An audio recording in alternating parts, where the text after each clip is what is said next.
Балалар, бүгінгі өтетін тақырыбымыз өткенді бекіту 90-шы сабақ. 90-шы сабақта мен сіздерге номер 3-ші тапсырмаға тоқталып өткім келіп отыр. Номер 3-ші тапсырмада екі сандықша берілген. Екі сандықшада көріп отырмыз. Бірінші сандықшада артық, екінші сандықшада кем таңбасы беріліп тұр. Және бұларды біз теңсіздіктер дейміз. Себебі артық кем таңбасын теңсіздік дейміз. Ал егер де тең болса, оны біз теңдік дейміз. Осындай теңсіздіктер берілген екен. Осы екі сандыққа мына айналасындағы өзіне қажетті заттарды салуымыз керек екен. Енді мына жерде x берілген. X-ке x жағы үлкен, көп болу керек. 85-тен көп болатын заттарды саламыз. Мысалы, бірінші затқа қарайық. Ағаш үй. Ағаш үйдің саны 97. Мінекей. Бұны 97-ні жазуымызға болатын жерге 97. Себебі 97 артық 85-тен. Біз мына сандыққа 85-тен көп сандарды салады екенбіз. 85 мінекей 97-ні салуымызға болады сандыққа.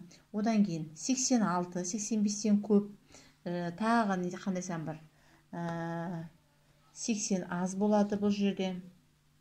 100 мінекей 85-тен артық. Тағы қандай сан бар? 99, 85-тен артық. Міне осы 85-тен артық сандарды мына сандықшаға саламыз.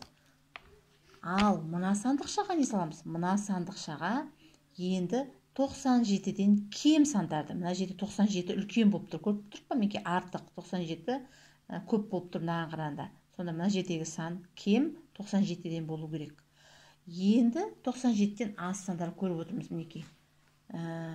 86-ны салуға болады. Себебі 86 97-тен кемні 86-ны мынаған да салуға болады, мынаған да салуға болады екен.